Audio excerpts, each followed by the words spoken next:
आए आए वाह आए मगर माने नहीं आए। आए मुखालिफ बारहा हारे मगर माने नहीं आए। मुखालिफ बारहा हारे मगर माने नहीं आए। बहाना ये किया हम तुमसे टकराने नहीं आए।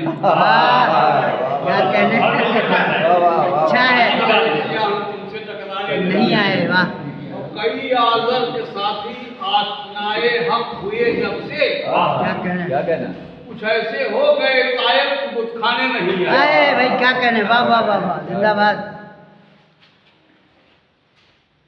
और एक मतलब एक शेर वो समाप्त जी करेंगे कि जो बातिल हैं उन्हें हक की सदा अच्छी नहीं लगती। सही है, बातिल है उन्हें बिल्कुल सच है। नहीं लगती। मुखालिफ को कभी बज़्म वेला अच्छी नहीं वाह। लगती।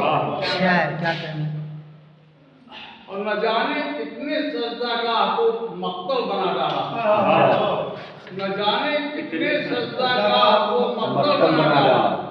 सितंबर ये तेरी काफी अदा अच्छी है। क्या कहना अब एक गजल हमें पेश करके तरन्नुम में मतलब समाप्त करके